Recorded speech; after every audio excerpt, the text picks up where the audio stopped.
Sluit nou gerus aan by kruispad.com se aanlyn erediens.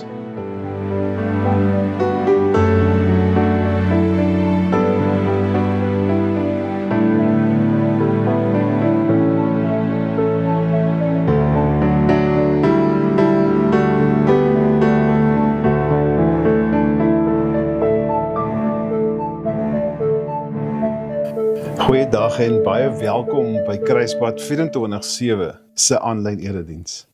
Regtig, ek wil uit my hart uit vir jou dankie sê dat jy hier is om saam met ons om God se woord te kom vergader.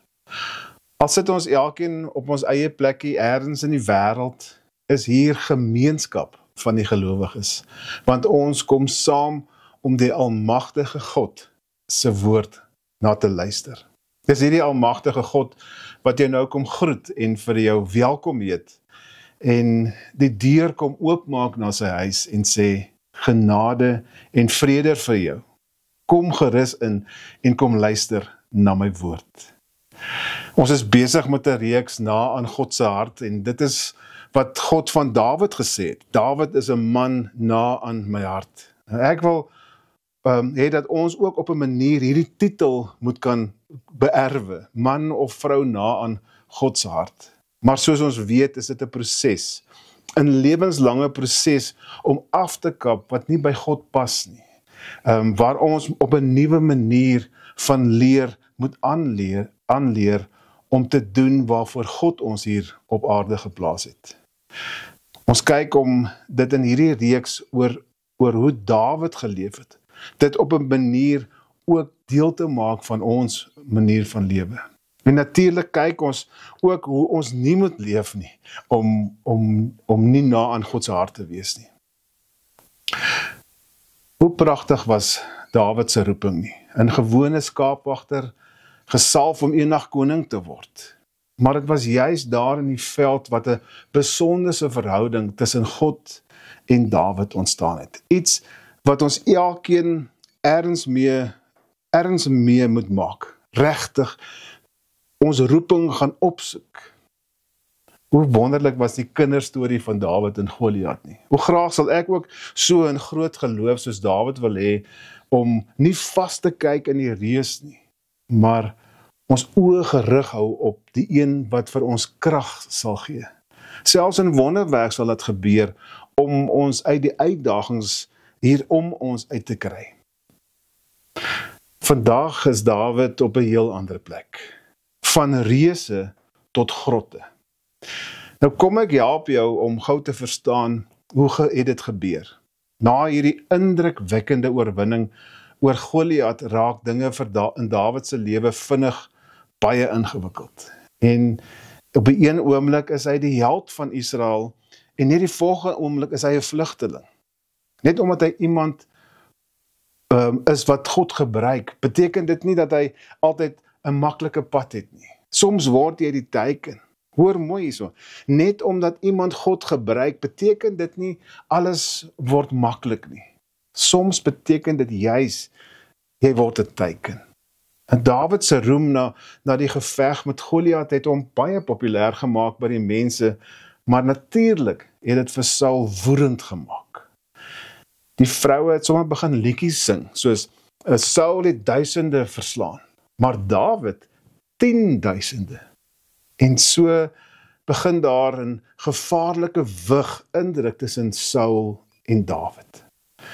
Saul besef dat God met Dawid is, en dit vreet aan hom. Hy raak angstig en hy raak jaloers, en dit gaan nie meer oor wat reg en verkeerd is nie, maar vir Saul gaan dit oor wat hy wil hê. En Saul probeer verskeie kere vir Dawid doodmaak, selfs toe Dawid in sy diens was en vir hom gespeel het om hom rustig te maak. Dawid word 'n man wat moet vlug vir sy lewe. Al het hy niks verkeerd gedoen nie. Hy moet keer op keer kies of hy die pad van wraak gaan stap, of die pad van wag. Hy trou selfs met Michal, Saul se dogter, en hy word beste vriende met Jonathan, Saul se seun, maar niks keer vir Saul nie. Uiteindelik moet Dawid sy goed vat en daaruit die paleis uitvlug na die woestyn toe. Tot by 1 Samuel 24 het Dawid se lewe verander van 'n jong held in die paleis tot 'n vlugteling in 'n grot. Hy en sy manne skuil in die spelonk van Engedi. Amper soos 'n grot waarin ek nou staan, hier op die plaas Omandumba, so 30 kilometer van Irongo af hier in Namibië. En dis in so 'n tipe grot waar ons by Dawid gaan aansluit. So kom ons raak rustig en ons stel onsself in vir die ontvangs van God se woord.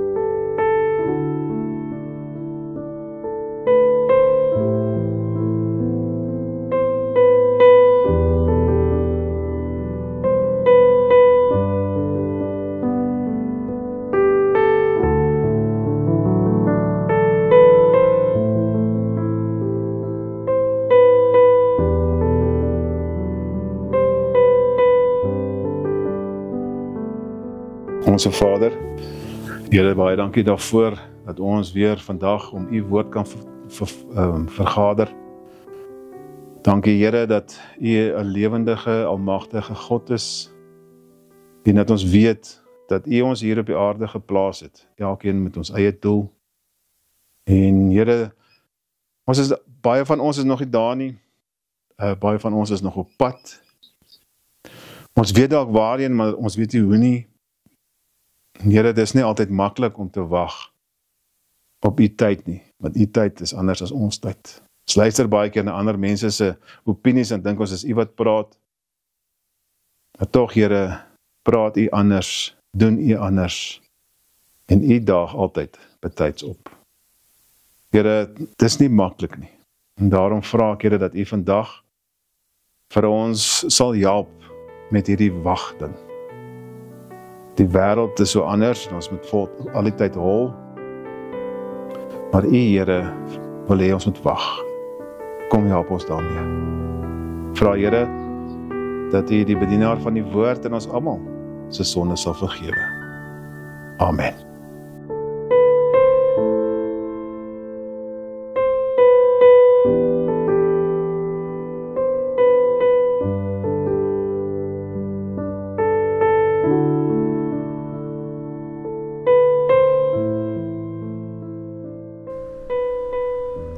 Samuel 24.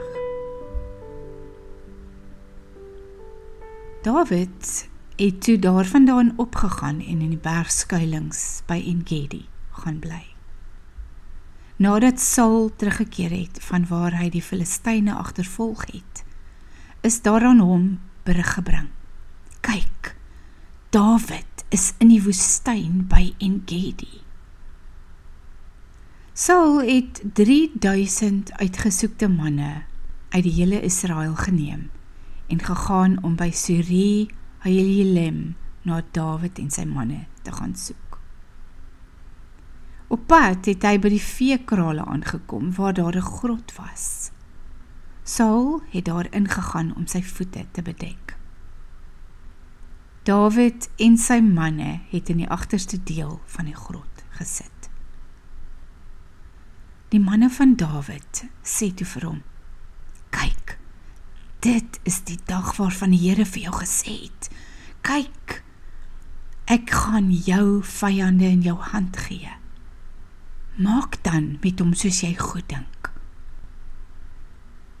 Dawid het opgestaan en stilletjies 'n soem van Saul se mantel afgesny.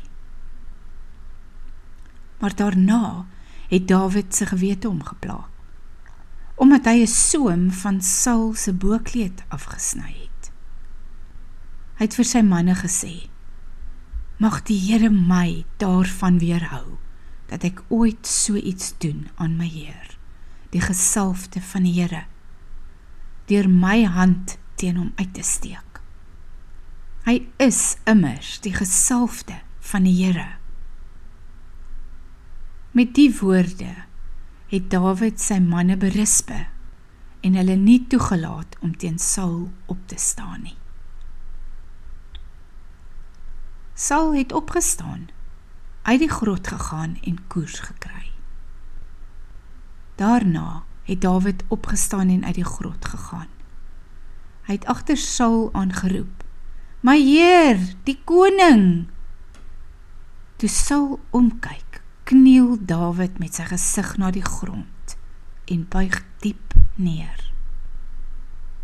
Dawid sê toe vir Saul, "Waarom luister u na die woorde van mense, wanneer hulle sê, kyk, Dawid is daarop uit om u kwaad aan te doen?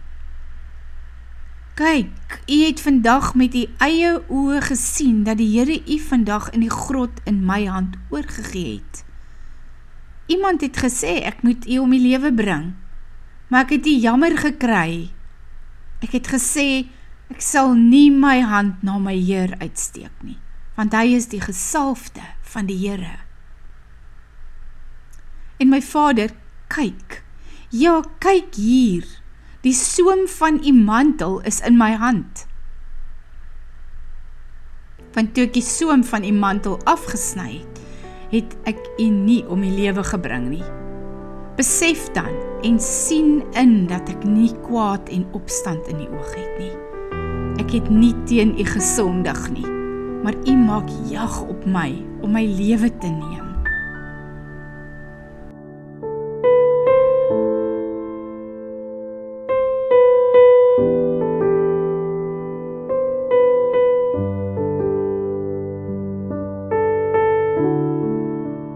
Dis 'n merkwaardige storie. Dawid was gesalf deur Samuel om koning te word, maar dit gebeur nie. In plaas daarvan dat hy soos 'n held hanteer word, het ons gehoor, word hy gejag soos 'n misdadiger. Weet jy dat daar omtrent 7 na 10 jaar verloop het vandat hy gesalf was en uiteindelik koning geword het? Nou Saul gooi hom met 'n spies op 'n stadium. Hy moet vlug vir sy lewe, hy gaan kruip weg by Samuel en toe by 'n priester Ahimelek en toe selfs by die vyand van die Israeliete, die Filistyne, hy daar gaan wegkruip.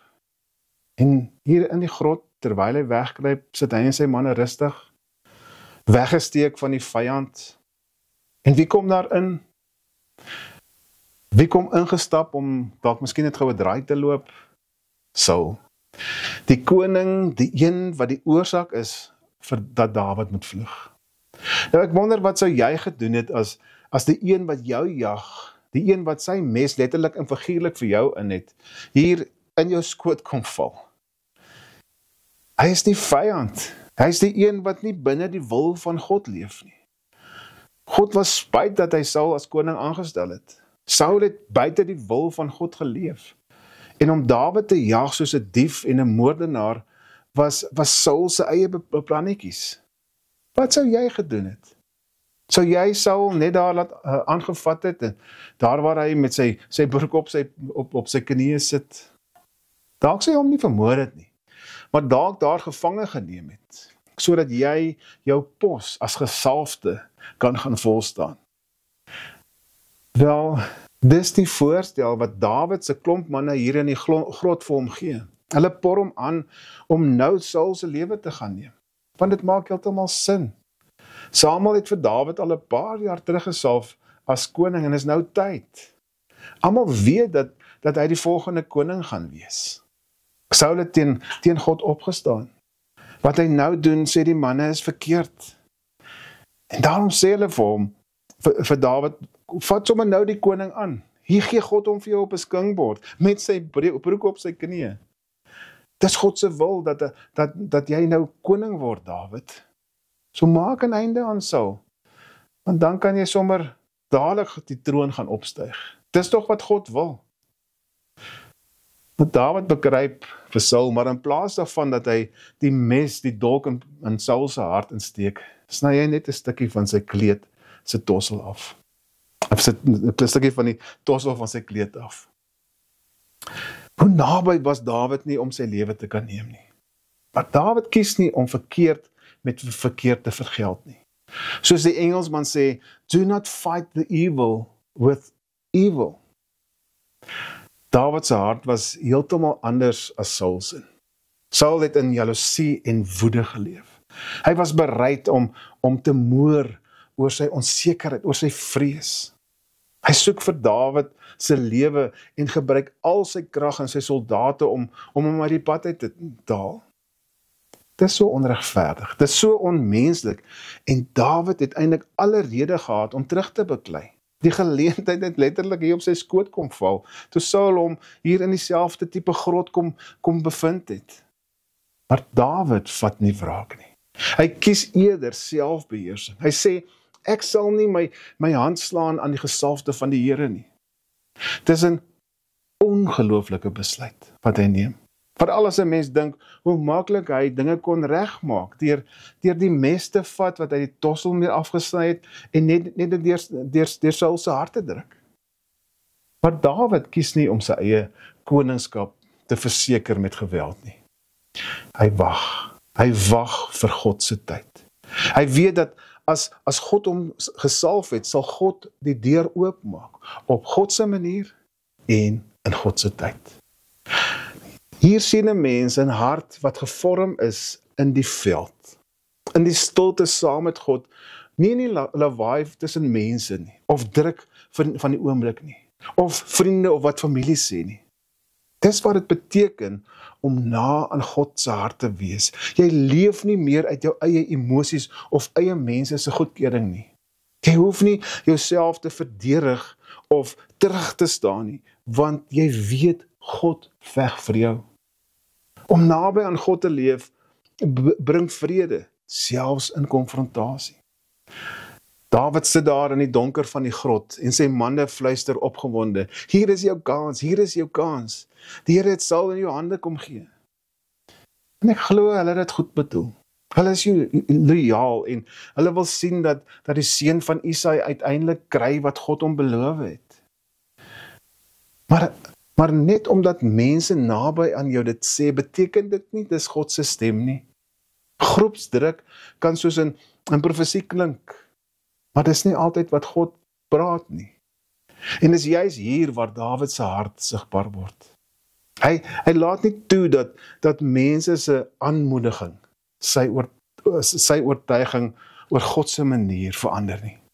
Dawid het dalk ook gewonder, of het hy nie nou die deur is wat God vir hom kom oopmaak nie. Maar hy sê vir hom, nee, God se plan vra nie geweld nie, selfs nie teenoor iemand wat jou wil doodmaak nie. God werk nie met dieselfde logika as mense nie. Sy tyd en sy manier, dis altyd anders as wat 'n mens verwag. Dit is die les vir jou en my. Nie elke oop deur is 'n uitnodiging van God nie. Soms is dit 'n toets of jy karakter het, of jy jou eie pad sal maak, of gaan toelaat dat jy God se pad volg. Het is maklik om wraak te neem, beheer, laat dit jou help om besluite te neem, maar om te wag op God, is wat ons eintlik moet doen. Want op vertroue op God kies liewer karakter as kortpaaie. Dawid se hart kies genade. Dawid weet hier diep in sy hart dat as jy kan nie 'n man van God wees as jy wil wraak neem nie. Al kies God Saul teen God, doen Dawid die regte ding en hy pleeg nie moord nie, maar gee eerder genade. En hoe moeilik is dit nie as ons weet die persoon wat ons lewe bedreig val hier in ons skoot en nou is ons kans. Dalk weet jy van iemand by die werk wat krediet vat vir jou idee, en jy het 'n e-pos of bewyse gekry om hom uit te vang of haar uit te vang en sleg te laat lyk vir almal. Maar jy kies eerder om dit stil te hanteer. Omdat jy nie swak is nie, maar omdat jy eerder vir God ruimte wil gee om jou te verdedig as homself te vergeld. Dalk hoor jy van iemand wat jou naam by ander sleg maak, en jy kry die kans om terug te sny met inligting wat daai persoon baie sleg sal laat lyk. Maar jy kies eerder om stil te bly en nie die siklus van haat te laat aangaan meer nie. Jy kies genade bo geregtigheid Iemand het jou dalk seer gemaak. En hy of sy vra jou nou vir hulp op 'n dag wat hulle swaar kry. Jy weet, jy kan hulle ignoreer of laat voel soos jy gevoel het. Maar jy kies eerder om te help. Dis nie omdat jy vergeet het nie, maar omdat jy God se hart in jou dra. Jy is nie in 'n argument met jou, of dalk is jy in 'n argument met jou lewensmaat of met iemand of 'n kind, en jy weet jy's reg, maar jy kies om nie te wen nie. Jy kies om die verhouding te red en met sagtheid en genade te reageer. Dalk skuld iemand jou geld en jy kan dit eis, maar jy weet die persoon gaan sukkel. Daar kan jy met 'n afbetalingsplan kom, want genade bou brûe, nie mure nie. 'n Persoon so na aan God se hart doen dit. En dis wat Dawid se hart kies. Hy kies genade, want genade is sterker as wraak. Dalk moet ek dit weer sê. Genade is sterker as wraak. Selfbeheersing is krag onder beheer, en dalk moet ek dit ook weer sê. Selfbeheersing is krag onder beheer.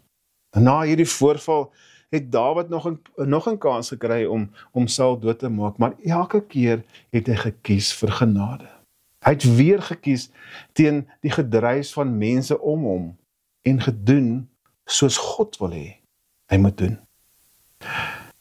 Tussen die salwing en die kroning lê daar 'n lang pad van lyding, van vlug, van verwerping, van misverstand en gevaar. Dit was nie omdat God hom vergeet het nie. Inteendeel. Dit was in daardie tyd van wag dat God vir Dawid sy karakter gevorm het. In die grotte, nie in die paleise nie, het Dawid geleer om te luister, om nederig te wees en om in God se krag te lewe. Die wag was nie leeg nie. Dit was 'n vormingstyd en baie keer is ons hastig om by ons bestemming uit te kom wanneer ons weet God het beloof, dan wil ons dadelik daar opdaag. Maar soos Dawid is dit juis in hierdie tyd van wag dat God ons voorberei vir die beloftes. As Dawid die troon gegryp het toe hy kans gekry het hier in 1 Samuel 24, sou hy dit in sy eie krag gedoen het. En dan sou hy dalk 'n koning sonder karakter gewees het. Maar hy het gewag. Selfs toe dit logies gelyk het of God die deur oopmaak. Hy het geweet. Dit gaan nie oor die geleentheid nie. Dit gaan eerder oor God se tydsberekening. En daar is dinge wat net in stilte gevorm word. Geduld en vertroue en opofferende liefde, selfbeheersing. En hierdie dinge groei nie in storms of in oorwinnings nie. Dit groei in wag. En God is nooit laat nie. As hy vir jou iets beloof het, sal hy dit bring. Maar eers wil hy hê dat jy gereed moet wees vir hierdie dinge waarvoor jy bid. Dalk wag jy al lank vir iets waarvoor jy glo God het jou geroep, 'n droom, 'n deurbraak en herstel. Moenie die wag weggooi nie. Hoor, dis nie tydmors nie. Moenie weghardloop van stilgrotte van vandag nie. Dis dalk juist daar waar jou hart sag gemaak word, sodat jy God se plan nie net ontvang nie, maar ook daar kan wag en jou karakter gevorm word. God se plan is nie net om jou op 'n troon te sit nie.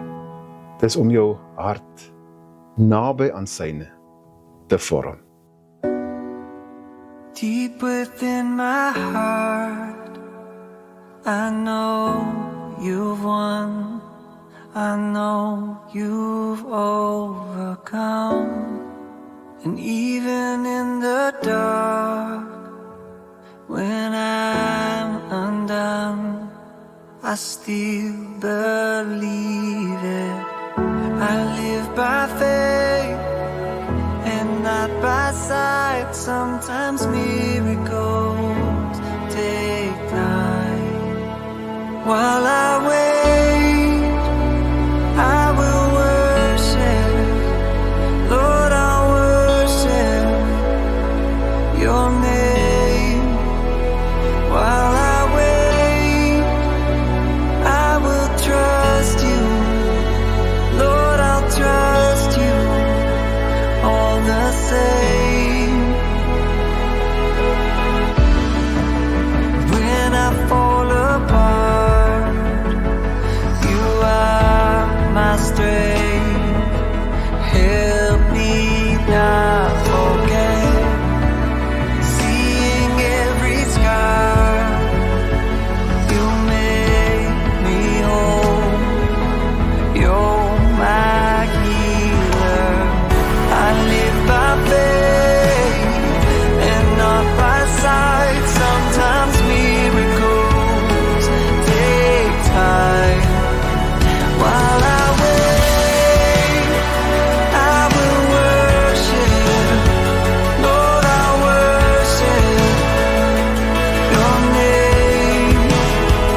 promises remain.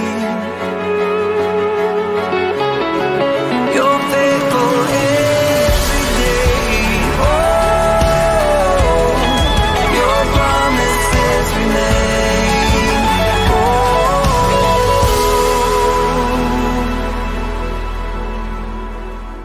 though I don't understand it, I will worship with my pain. You are God, you are worthy, you are with me all the way. So while I wait, I will worship, Lord, I'll worship your name. Though I don't have all the answers, still I trust you all the same. Dalk is jy op hierdie oomblik in 'n seisoen van wag. Wag vir 'n deur wat wil oopmaak of moet oopmaak, wag vir geregtigheid of regverdigheid, vir genesing, vir bevestiging. En dalk voel dit vir jou God het vergeet. Maar ek wil jou herinner en aanmoedig, wag. God vergeet nie, God vorm. En hy is baie meer geïnteresseerd in die mens wat jy word, as in die posisie wat jy wil hê. Soos met Dawid, is die pad na die belofte nie altyd maklik nie. Dit gaan deur grotte en trane, deur keuses wat nie sin maak vir ander nie, maar wat jou hart sag hou en jou karakter anker aan God. Mag jy vandag kies om nie in jou eie of jou eie deure te gaan afbreek of afskop nie. Mag jy wag, nie passief nie, maar met verwagting, met integriteit, met 'n sagte hart. Want die een wat wag op die Here sal nie teleurgesteld word nie, sê die Bybel. En die een wie se hart gevorm word in stilte, is die een wat werklik naby aan God se hart leef. Mag die genade van God en die liefde van Jesus en die nabyheid van die Gees orals by jou wees, daar waar jy wag. Amen. Your promises remain. You're faithful every day. Oh, your promises remain. Oh,